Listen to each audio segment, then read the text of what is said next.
You are watching or listening to Light Up with Shwa. This is part 2 with Mariam Chugtai. I hope you have watched part 1 as well. And don't forget to subscribe. Please do share it.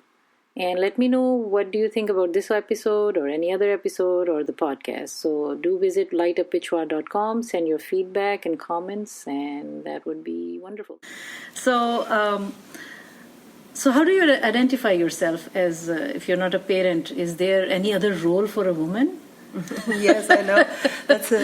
So in Pakistan, you know how in the US we say whenever we meet someone, so what do you do, right? Yeah. So the first question in Pakistan is, how many kids do you have? So do you get that? All the time. And when you say that you don't have kids, so it's a conversation killer. And then if you say further that you're not even married, then they're like, what, she's not even trying to have kids, so they don't know where to place you. You don't have a life. Yes, they don't know what you do with your time. Just like over here, if someone said that, I don't do anything, or I don't have a 9-to-5 job, we'd be like, what do you do with your time? Yeah, exactly. So that happens to me. Well, I think you're here on a Sunday, so you're working on the weekend also. But yeah, I think that I think that there is so much more to life than what most people are doing. I think that my life is extremely rich with the kind of experiences I'm having, the kind of freedom I have because I do not have kids. So people may look at me as childless, but I look at myself as child-free. I, at the same time, have tremendous respect for mothers. My sister is a mother of 3. My brother is a mother of 2, a father of 2. But I think that I work very hard, but I only work as hard as an average mother, and I sleep at night. Mothers have to wake up in the middle of the night. And that is also for some time. It's not forever. Yeah, but it does require quite a bit of yourself. And I think it's beautiful if someone decides to take on that project as a source of meaning for themselves. For me, I am giving birth to a book. I am really channeling all that's physically inside me in a way that a woman would, a woman might use a reproductive system, and I'm using my brain to really put down, and it's really taken at least 2 years. By the time it'll be done, it might be 3 to 4 years for this thing to come together and to give birth to an idea. And this is not a very comfortable topic in our society. Like women are working. We have entrepreneurs, we have professional women. I'm sure you meet so many. Yes. And we have many stories, but still the idea of a girl, of a woman. Yes, they think that a woman is incomplete. Yeah. To be in this seat now. Without kids. But you are fine. I mean, you are okay. You're not, does it come to you like, okay, should I? Is there a doubt in you? No, I think that because girls do get that. They're all the time. I'm glad we're talking about this important topic. Well, to the women, I will say that it's really the best kept secret. The life of a young woman or an older woman who's independent and comfortable is the best life you can have.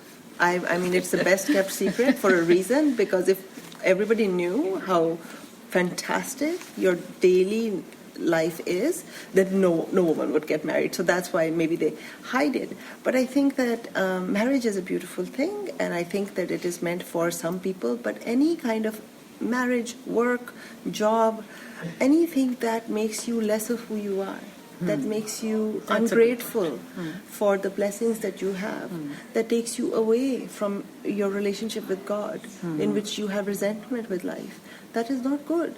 I think that God intended me to be living this life. And I am so comfortable in that wisdom of His. And I think that people who tell me that, don't you wish you had kids? No, I don't wish I had kids, because I wish for God to decide for me. And I think that in fact is a less faithful, it's a faithless statement in some ways, or less faithful statement in some ways, where you think that you are the ultimate in charge of your life. I was married at one point, and it didn't work out. And and later I met somebody else, and it didn't work out, and that's fine. I think that God has a purpose for each one of us, and we should be more comfortable in accepting that. One thing that is not allowed in Islam, that will not be forgiven, is shirk. And I look at that whenever a human being starts to think that my judgment is better than God's judgment, then so we are playing God, I think exactly. Yeah. So that's why it doesn't bother me when people tell me that, don't you think? And the other question of, don't you get lonely? I mean, for every single person who's lonely, I can give you 5 married people who are lonely. Yes. It's much better to be lonely when you're alone rather than to be lonely when you're married. That is an extremely difficult place to be in. And also I feel that a lot of people who are married right now are in very unhealthy, unhappy marriages. And I don't think that that's a good place to be for their kids. And also I get that what happens when you get old, who will take care of you? In Pakistan, every elderly aging couple, their kids are abroad. They come for the funeral. They come to say goodbye. You're so right. Nowadays, that's what the trend has been for some time, actually. If anyone is taking care of their parents, it's me. Who's independent. I love being around my parents. I take care of them. Because if I was married, I'd probably be living somewhere else as well. Yeah. So I think that whole notion again, that she belongs to someone. I think that's the inherent thing, that's the ultimate objectification of a woman. Yeah. I think it's, as I said, that it's the objectification of women. When we treat women as property, they boxed the role. Someone else is deciding what this thing can do. For instance, if I have a pet or if I have a phone, I decide when I charge it, when I don't charge it. So similarly, people with more authority will look at their wives and their daughters as objects. That they decide when this person gets to be happy, when they get to go out, when they get to meet their parents. So this is objectification of women, which is the first thing that Islam undid. Because women were property beforehand. Yeah. So it made women equal to men, that they are not property, that they're human beings. So I think that this comes from our deep South Asian cultural roots of, when a husband dies, then a woman must be burnt because, it's just like his cell phone would be of no use after. It's like, the woman. So it comes from those. These are very removed from an Islamic way of thinking. I just want to tell the audience that this, what she mentioned was there was a tradition. As in they were killed. Killed, okay. So when the husband's dead body was being burnt. So that's when the woman was burnt with the husband. Because now she has no purpose. Right. So I mean, with those extreme examples, you can see that how that continues in very subtle ways, where a woman is not allowed to, make decisions for herself. And she, to such an extent that she internalizes that I don't know. And so a woman always belongs to someone. She belongs to her father's house or to her husband's house. Never to and herself. Then to her sons. Yes. So I think that's what I'm telling you is the best kept secret. That when a woman really sort of learns to belong to herself, that this is my father's home and this is my home as well. Well, it comes to the point about 40 as a good age, I think that when I turned 40, I felt that, it's just been such a mindset shift for me because I have finally, seen by the time you're 40, I think you've seen really bad stuff happen to you, and then go away, and then good stuff happen to you. And then you're like... So you realize that, okay, this is what life is, but you're not that old yet, like an old lady in her 80s, who can just speak her mind but can't do anything. So 40s is a time when you still have like the next 3-4 decades in front of you. You can really like live your life on your own terms. So whether you've been married with kids and all that, now they're grown up or not, and grown up could be as good as now they're off to school. Because I think it is important to take care of kids when they're young.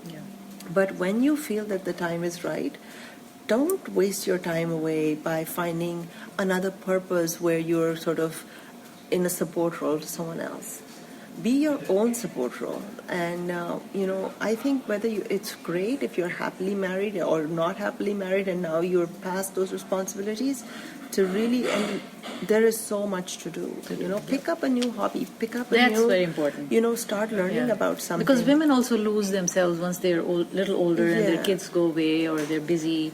and their husbands are whatever I doing. think that is the real threat to old age, when you are forever going to be a dependent. Yeah, and have nothing to do. And then, your mind starts to play games on you because you start to become a little bit, your world is so dependent on other people that you cannot really sustain yourself and the realities of getting older and health challenges. So then you feel betrayal when someone doesn't take care of you. But if you've really developed your 40s, 50s, and 60s into being this independent person, and take care of your health. Of your health, yeah. So I think and not to sacrifice that all the time. Yeah, right? yeah. It can. So you should talk to yourself the way you would expect your best friend to talk to yourself. You should treat yourself with that kind of a respect, no matter what your age. That's a good point. Okay, good. Let's come to you a little more than what we have done so far. Thank you for all what you have, talked about. It's a very rich conversation. I can sit with her for next 3-4 hours. Actually. But I don't know if they can sit with me for that long. So, anyways, Mariam, I really appreciate your insight, your experience, your sharing with us all what you have been sharing. So, I would say that your relationship now with your parents is, how would you define in a few words? As I mentioned, that a lot of people I know who are wonderful people and content with their lives, I saw them coming back to Pakistan to say goodbye to their parents and, to bury their parents. But I felt that it's very important for me to make memories with my parents, to spend time with them. I'm not saying it should be for everybody, but I think that they have had such a foundational role in making me who I am today that it is my ethical responsibility and also something that gives me immense pleasure to, ask my mother, how's your shoulder today? And for her to tell me, oh, it's a little bit better, but not so much. And to be able to have just conversation. Because you see, the most precious resource in the world is not money, it's time. When you really care about someone, you will give them the most precious resource, your minutes. She's giving me time. Thank you. So I think that my relationship with my parents has evolved to a place where I can be more of a caretaker for them. Although they're not very old, but they're both full-time working or studying or something, so they're really inspirational. But in a way in which I can talk to them and ask them about their life and get to know them as people rather than push myself onto them. So, did you feel safe when you were growing up with your parents? Yes. Okay. Would you like to give one advice how parents can make their children feel comfortable rather than scolding them in front of others? Let me first respond to the earlier question about, the compulsion that parents have of publicly reprimanding their kids. I think that if you are reprimanding or punishing the child verbally or physically, which is terrible, but if you are doing that with the purpose of actually fostering corrective action in the kid, then a more rational way of doing and a faster way of doing it is to do it in a way that they are not embarrassed. If you can communicate with an individual, make them understand what happened and why it was wrong, you are enabling an environment of greater learning and reducing the likelihood of the repeat behavior. But if you embarrass the person, even in a one-on-one conversation, if you embarrass them by calling them names or by making them feel that they're inherently bad or incompetent, especially by parents. So that teachers do that too. Right. So that's not going to accomplish it. Now, if you are scolding or punishing the child or a young adult because of unhappiness in your own life, because a lot of people are really just offloading. But how would they know? So that's my advice, that if you find yourself doing that, exercising power over someone who has less power than you, this can be whether it's a staff member who works in your home, it could be a relative who is not as wealthy as you, it could be someone on the street, or it could be your child. Anytime there's a power differential and you feel that you are exploiting that power, it is important for you to really understand where that need is coming from, because you are perhaps being abused by someone who has more power over you. And for you to, you need to really sort of understand if you want to turn back to the person who is being abusive towards you, or to remove yourself from that situation, or if none of that is possible, to at least break the chain where you are not just a transmitter of abuse onto someone else. Because it doesn't stop, you know, because kids will then go and hurt animals and pets. And they will bully, and they will bully others. So you are just a Yep. transmitter then. Yep. So first of all, you have to understand, are you punishing the kid because you want corrective behavior in the kid, or are you punishing it because you have a need to punish right now? Very good point. Thank you. Do you think, how can we develop listening abilities in parents and people in general? Have you learned that? Was that a learned process for you, or you were just a good parenting is listener? very, very tough anyway. I think that asking parents to do any more than they already do is a really big thing. But again, for parents to sort of reduce the amount of problems that they have, it's like, you know, if a speaker is blaring out very loud music, and you go and you start shouting at the speaker to turn down the volume, it's not going to turn it down. You have to really be more intelligent about how you solve that problem. So for parents to listen, I think the right way of approaching it is that if you want to make parenting easier, it is important to listen more for the underlying problem rather than just try to cover up the symptom. Is parenting selfless, or is it? Does it have some selfish motives? Well, I think it really depends on the individual. If the individual is, you know, a person who is looking for, you know, they may be a materialistic person, for instance, and, you know, wearing certain kinds of clothing or dining in certain kinds of places are their way of telling the world about who they are, if they like to show off, then they will treat their kids as that too. So which school their kids go to, what kinds of clothes they wear and all that, so they will project that on the kids. But if a person is more authentic about, you know, this is my, you know, this is who I am, and I'm secure in who I am, whether I wear the fanciest clothes or whether I don't, you know, do any of that stuff, but this is who I am. They will treat kids in a selfless manner, as individuals. But a lot of people look at their kids as an extension of themselves, and they, you know, force the kids to be exactly, not even like the parents, but like their best imagination of what a person should be, because they think that they want to be better than someone else's kids, or they want to be better than their colleague and say, you know, my kid goes to that school, my kid got that many A's. So it's more about parents rather than the child. Yes, right? Certainly.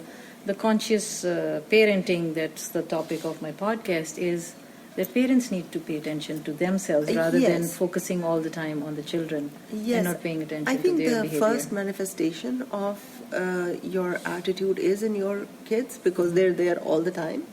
But I think you really need to, as parents, have a reflective stand and capacity to think about, why is it so important for me that my kid get all A's and not a single A minus, for instance. Now, you may tell yourself it's because it'll be better for this person's career, but really ask yourself the same question over and over again and think about it, that, okay, but would it really make a big difference if this kid got an A minus every now and then? So when you ask yourself the same question again and again, I think you will go deeper and understand that whether you're doing it for selfless reasons, which are for the child, or selfish reasons, which are for yourself. Thank you. What is to live a healthy, fulfilling life for you? Let's come to some. This is the second last part, and then I'll have the last leg of questions. A healthy and fulfilling life for me is one in which you can go to sleep at night and feel like that you didn't. That if you did make a mistake, you have learned from that mistake. And that you are constantly thinking about how you can be a more content and useful person. I think that is a healthy and meaningful life. Good. Is forgiveness important to have for the peace of mind? Self-forgiveness certainly is. Sometimes we won't forgive the other person, and that's fine. Sometimes people hurt you in ways that it's hard to forgive them, or forget at least. But at least in my case, I used to really not forgive myself that why did I even trust this person? And I think that you cannot undo the past, and it's okay to not forgive other people, but it's okay. It's important to forgive yourself so that you can move on. For contentment. Okay. One thing that you like about yourself, and one thing that you would like to change. I like about myself. Can be more, but let's start with one. I like the fact that I celebrate every birthday. Okay. And I don't celebrate by a big party or something, but on my birthday, I'm just very happy every year. That's good. Like a 4-year-old who has her birthday, and I start, my older brother jokes with me that if it's not almost your birthday, it's still your birthday. So for 6 months of the year, I'm celebrating the previous birthday, and the rest of the 6 months, I'm preparing for my birthday. Nice. Oh, nice. So I like that. I like the fact that I take joy in simple things.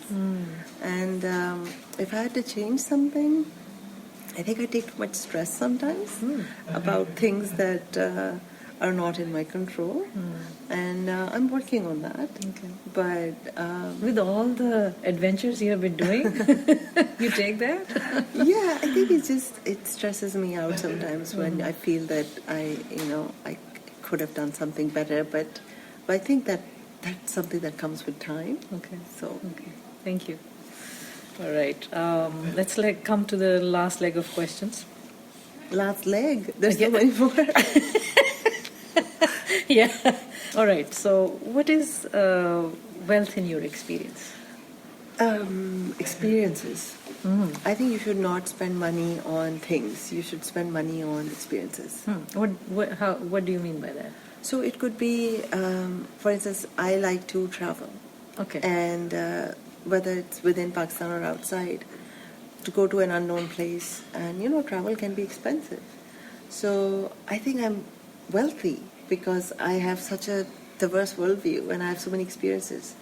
Or, if we look at wealth in terms of time, I think spending your time with different kinds of people, with people you would never talk to, stopping and talking to the homeless person. You don't have to give them $5. You have to talk to them for 5 minutes.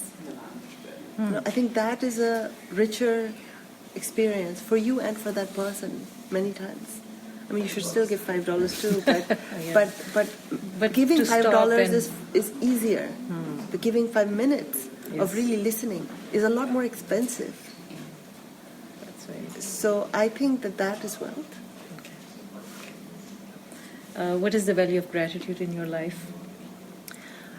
Well, like I said, that I have a lot of faith in all the challenges and successes that have come my way, that they were part of a larger plan, and I'm very grateful for that. And even when writing this book is very challenging for me. It's sort of like signing up for, okay, I would like to fail 5 times a day every day in how to be a scholar, and but I'm going to get up every morning and still go and fail again 10 times. So I think that I'm very grateful for that opportunity, that I have an appetite for failure. I think that gratitude is extremely important, not just for the good things that happen to you, but for all the bad that happens to you.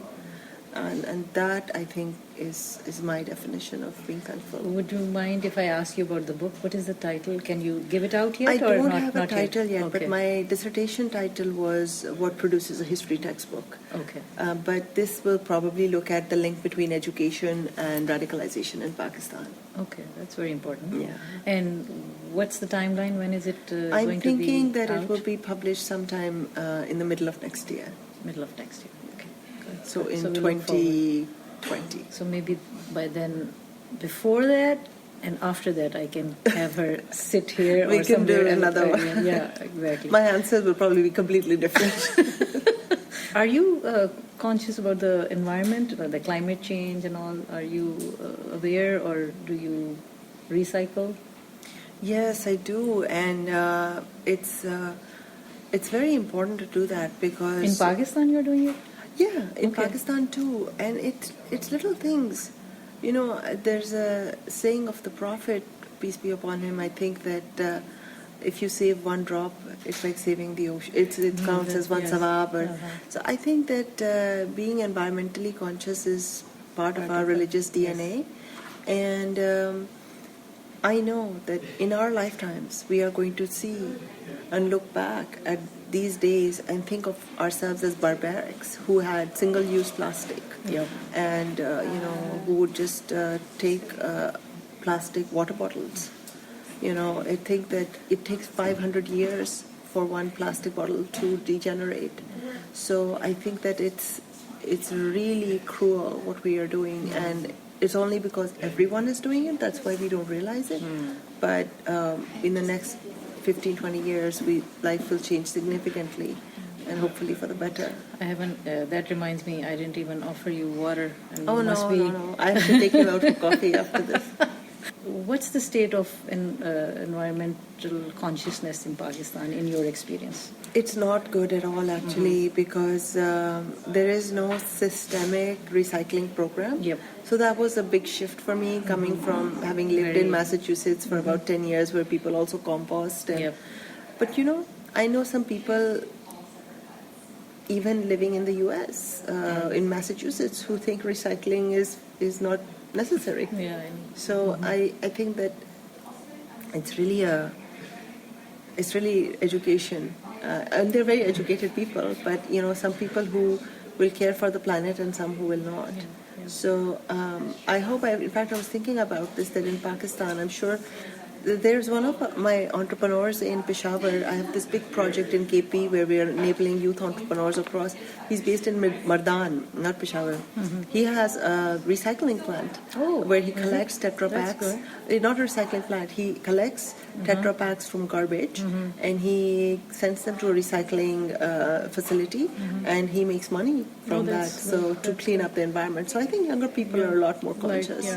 What is now coming to the really last? What is the purpose of your life? Have you found it? Are you still looking for it? What's your purpose? I think my purpose, I haven't yet fully found it, but I think that's the point. I would be really concerned if I knew what the purpose of my life was, and because I'm open to living every day to my fullest and letting the purpose of my life be determined by my destiny. If I decide the purpose of my life is to write a book, and then what will I do after that's done? Will I be without a purpose? But can we have more purposes of life? Yeah, absolutely. I think your purpose doesn't have to be one. No, right? No, certainly. Yeah. So similarly, I think the purpose of someone's life should not be of service to another person's life. Okay. I think for mothers and fathers, it's important to make sure that you are providing safety and sustenance to younger people that you bring into this world. But my purpose is to really sort of help as many people as I can. But that is also something, depends on where you are helping, right? Yeah. I mean, philanthropy is serving others, helping others. Yeah, so there are many ways of helping someone, So what's the difference? Parents do it, maybe I misunderstood your answer. So you're saying that the only purpose shouldn't be that just to serve your... No, I don't think, I wasn't saying that. I'm saying that is one way of living your life. Yes. If taking care of your children. I think if you have children, that should be the purpose of your life, to take care of them, because you brought them to this world. Unless you are incapable of doing that. But I think that even that should not be the only purpose in your entire life. I think you should remain dynamic, and you should seek out, even if your purpose is to go out every day and appreciate the beauty, the greenery, the change of seasons, the rain. I think that kind of gratitude can be a beautiful purpose as well. Well, in fact, in our the book we follow as Muslims, the Quran has that don't make your children a weakness. So, which means that yes, you do take care of them, but don't make them the focal of your life. Absolutely. Focus of your life. You'll be better parents if you don't. How do you want people to remember you? This is especially for you. I think that that sort of goes to the question of legacy again, in terms of when we were talking about whether parenting is selfless or selfish. Many people look at their kids as a form of legacy that they want to, and that's why they put so much pressure on their kids to become some ideal version of their own imagination, because they're obsessed with legacy. I would want to have created enough of a change that my own name is irrelevant and forgotten, and rather that the change itself has a life of its own. I think that is perhaps the best way of being quote-unquote remembered, that you are forgotten, and it is really your work that speaks. So I have a very different understanding of legacy. Like I'm not that driven by how can I, because at some level it's wanting to, that life, the eternal life, that you will be remembered. But if anything, I think scholarship, the ideas, the books that someone writes, I think they are a way of sort of living on even after your physical life. Do you want this book to be your legacy, part of your legacy? Well, I certainly hope that it will inspire some really important, ideas and discussions in the intellectual community. And being a part of that conversation and being a part of that in-group that is talking about the things that are most important to the human condition in our times, violence, extremism, hatred. I think those, to be a part of that conversation, I think is really meaningful for me. So you have decided to be in Pakistan? I have. Okay. When I moved back, I did not... Did people say to you, why are you going and why are you coming? Yes, absolutely. Because no one goes back. Mostly nobody goes back. But when I went back, I went back with this mindset that I'm not going to be 1 foot here, 1 foot there. Okay. I'm going back for 15 years. And for the first 2 years, I'm not going to judge whether this was a good decision or bad decision. First of all, having something to do over there. So don't just show up without a job, and because then you will come back right away. I think you should have something lined up. For the lack of ethics that you will find over there, you will find other things that you will not find here. Yeah, that's true. So it's a totally different part of the ocean. It's not like you cannot compare, or this city is that way, that city. That's true. It's its own rules, kind of like when Nemo gets lost in the ocean and then there are like turtles over there. So it's a different part of the ocean. So you can't really compare. And it's also good to, come back every now and then, step out. I would say for Pakistan, there is so much more to Pakistan than we, have associated ourselves with. Go out, meet people. You don't have to confine yourself to a particular social circle. I, for instance, go to sleep by 9 p.m. and social life in Lahore starts at 10:30 p.m. So that's something very different. Yeah. So you're choosing to do nothing is stopping me from doing that, right? So I think that you can do that and start finding joy in things that you will only have over there. That's a good point. That you will not. Like a friend of mine, a very close friend of mine from my college days, he had an untimely death and he passed away, leaving behind a wife and two daughters. And I was at work and, we got news, and so I went to his house, and as I was going there were people coming from all different directions going to his house, and that was the moment for me when I realized that, okay, this is what Pakistan is, and it's so beautiful, because in the US, I think you have to schedule a funeral, but it was understood at a place of work, and my friend was gone. He was not going to know that I was going to come and visit. Exactly. No one from his family knew me, and all our other classmates. But it was just something that at a time of loss, the entire society comes together. And that was so profound for me, having lived in an individualistic society for so long, that the beauties of a collectivist society are just so profound. I mean, we just reduce it. Oh, everyone's in your business. Everyone is asking you, when are you getting married? Yeah, that's true. But at the same time, the beauty of a collective life, of family-based living, and how having healthy relationships, I think that is just so understated. And that will, you should find joy in those things, and that will really help. Okay. Wonderful. So we have hope. So don't be afraid of moving back. All right, so my last question. What lights you up? I think whenever I engage with these brilliant ideas, and they can be, a conversation with the Nobel laureate at Harvard, or it can be while reading a book and have a sentence which just sparks in my mind, wow, I never thought about it that way. That just is so cosmic for me. That is so much beyond this physical life. It feels like an engagement with ideas is talking to people over time and enriching yourself with truth or being closer to truth. Harvard's logo says veritas, which means truth. And God is al-haq, the truth. So I think whenever I find myself inching towards truth, there's no ultimate truth I suppose I could ever get to, but that experience of creating knowledge, engaging with knowledge, scholarship, that is just mind-blowing for me. Wonderful.